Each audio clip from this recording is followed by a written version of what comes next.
السلام علیکم ورحمۃ اللہ وبرکاتہ۔ الحمد للہ وکفا وسلام علی عبادہ الذین اصطفیٰ، اما بعد۔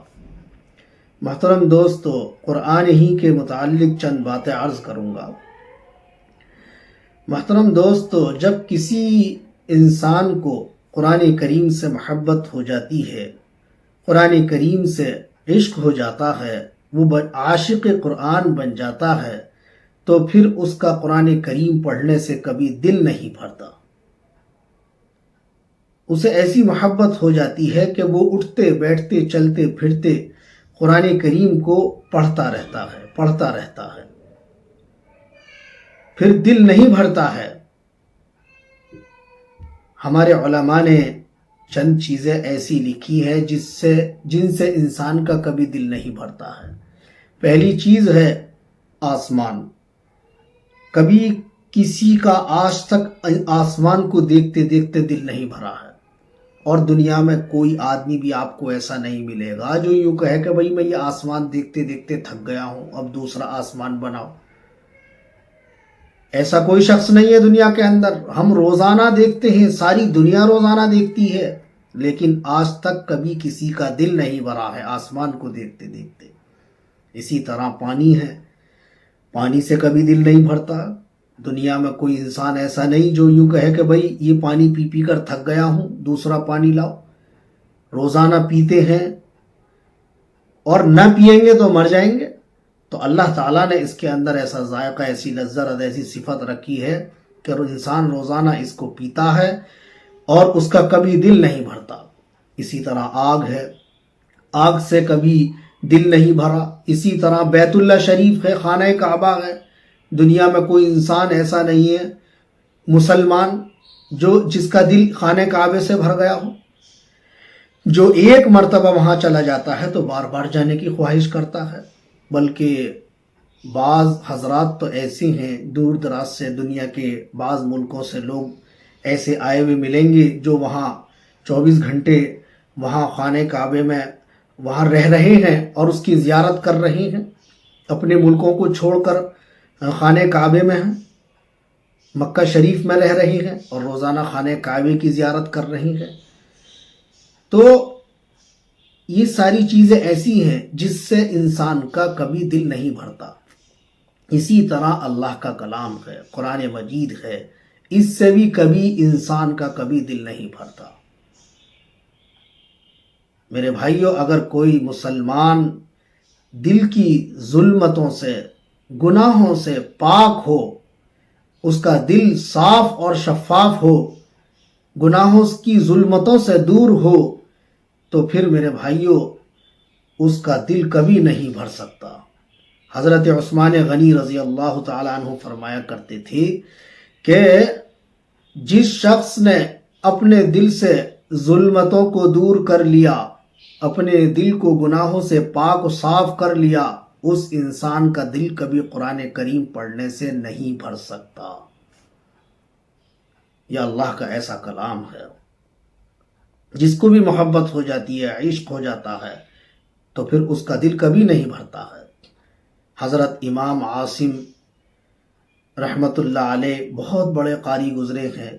وہ ایسا کلام اللہ شریف پڑھتے تھے، اتنی اچھی قرآن کریم کی تلاوت فرمایا کرتے تھے، اور اتنا کلام پڑھتے تھے، اتنا اللہ کا قرآن پڑھتے تھے کہ ان کے منہ سے مشک سے بھی زیادہ اچھی خوشبو آیا کرتی تھی، اور جب وہ پڑھتے تھے تو پورے اس میں خوشبو ہی خوشبو مہک جایا کرتی تھی۔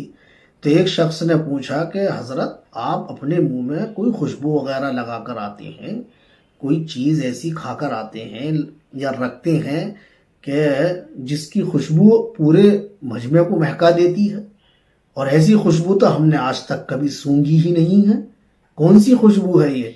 تو انہوں نے فرمایا کہ ایک مرتبہ نبی کریم صلی اللہ تعالی علیہ وسلم میرے خواب میں تشریف لائے اور مجھ سے کہا کہ اے عاصم، تم قرآن کریم کو بڑی محبت کے ساتھ میں پڑھتے ہو، آؤ میں تمہارے منہ کا بوسہ دے دوں۔ تو اللہ کے نبی صلی اللہ علیہ وسلم نے میرے منہ کا بوسہ دیا، تب سے یہ خوشبو میرے منہ سے آ رہی ہے۔ تو میرے بھائیو دیکھیے، اتنا بڑا اعزاز اور قرآن کریم سے عشق کی وجہ سے اللہ کے نبی صلی اللہ علیہ وسلم نے ان کے منہ کو بوسہ دیا اور ان کے منہ سے خوشبو مہک رہی ہے۔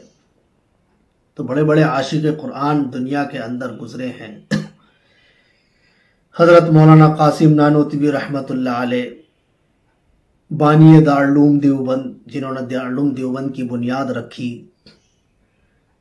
ایک مرتبہ ان کا واقعہ لکھا ہے کہ ایک مرتبہ حج کے سفر پر چلے، ساتھ میں کچھ طلباء علماء بھی موجود تھے، تو رمضان المبارک کا مہینہ آ گیا تو کوئی حافظ قرآن ہی نہیں تھا۔